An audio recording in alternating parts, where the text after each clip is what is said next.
교과책에 밑줄 치는 내 남자와 함께하는 교과를 토해하는 시간 15분 교토시 시작합니다.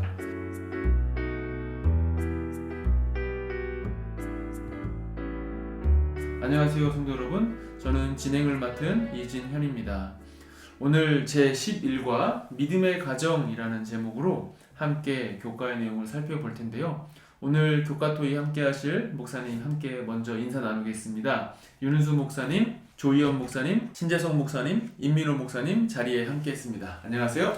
안녕하세요. 예, 잘 지내셨는지요? 기억절 말씀입니다. 이러므로 인내로서 우리 앞에 당한 경주를 하며 믿음의 주요 또 온전하게 하시는 이인 예수를 바라보자.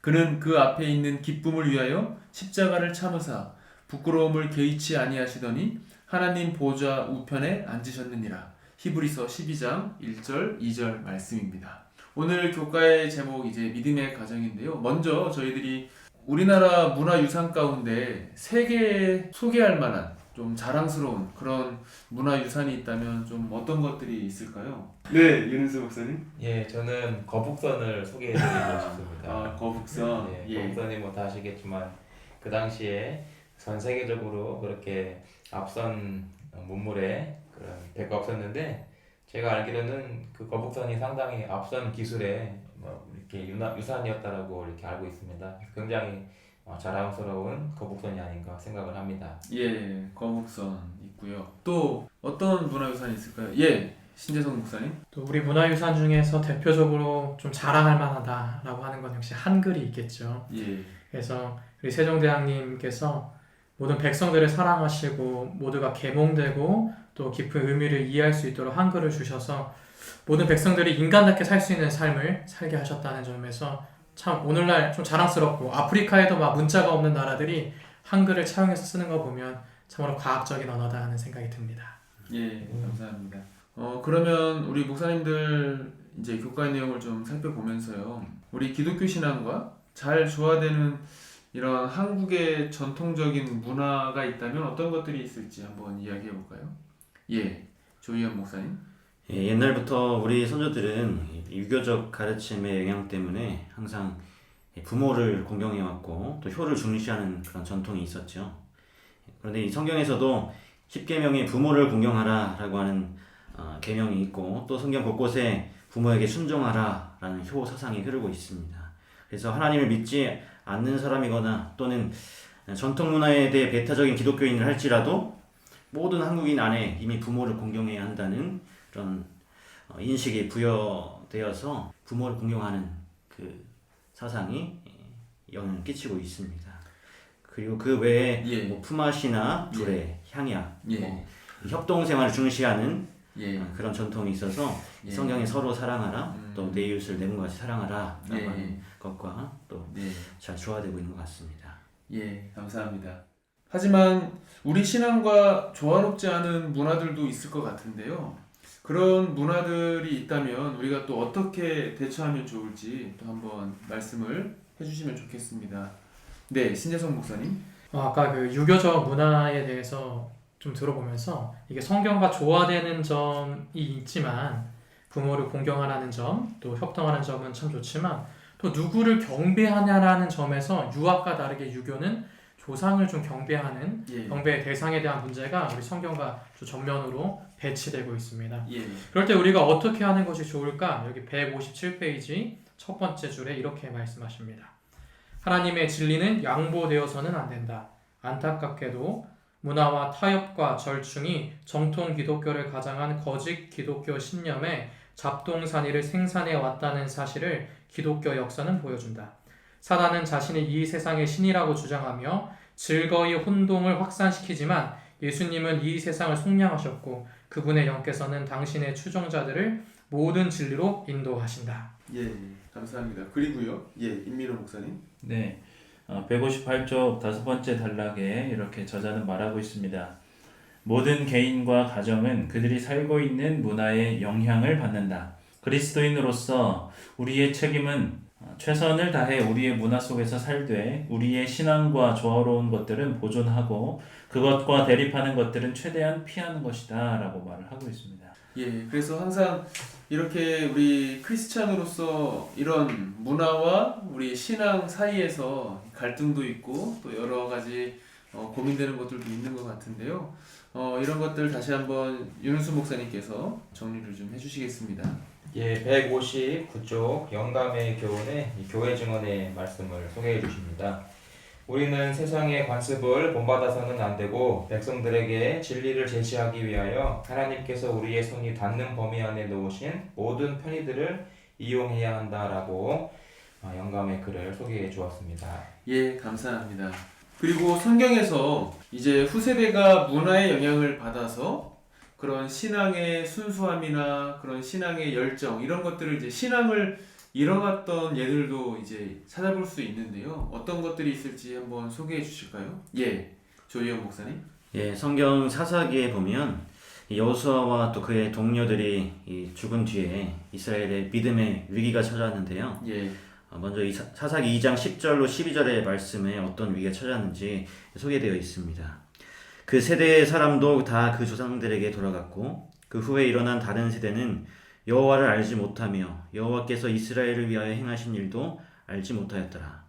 이스라엘 자손이 여호와의 목전에 악을 행하여 바알들을 섬기며 애굽 땅에서 그들을 인도하여 내신 그들의 조상들의 하나님 여호와를 버리고 다른 신들 곧 그들의 주위에 있는 백성의 신들을 따라 그들에게 절하여 여호와를 진노하시게 하였으되.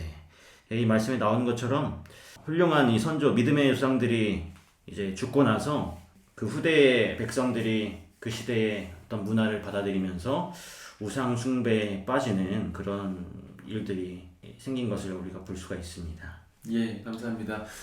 이런 신앙을 이렇게 잃어버리고 또 부패하게 되는 여러 가지 이유들 가운데 또 하나가 어쩌면 타성에 젖은 그런 신앙이 아닐까라는 생각을 해보는데요. 그런 점에 있어서 저희들은 부모님의 하나님이 아니라 우리 각자의 나의 하나님을 만날 필요가 있는데요. 좀 그 이유에 대해서 좀 살펴보겠습니다. 예, 신재성 목사님. 사실 하나님과의 관계는 개인적인 관계잖아요. 예, 나의 부모님이나 목사님이나 장로님이 대신 만나줄 수가 없는 것이죠. 예, 162페이지 셋째 단락에 이런 말씀이 있습니다. 하나님에게는 손자, 손녀는 없고 오직 자녀만 있다는 말이 있다. 기독교 역사에서 먼 후대까지 가치를 전수하는 일반적인 접근 방법은 나이 든 사람이 젊은 이들에게 그들이 믿는 것을 단순히 말하는 것이었다.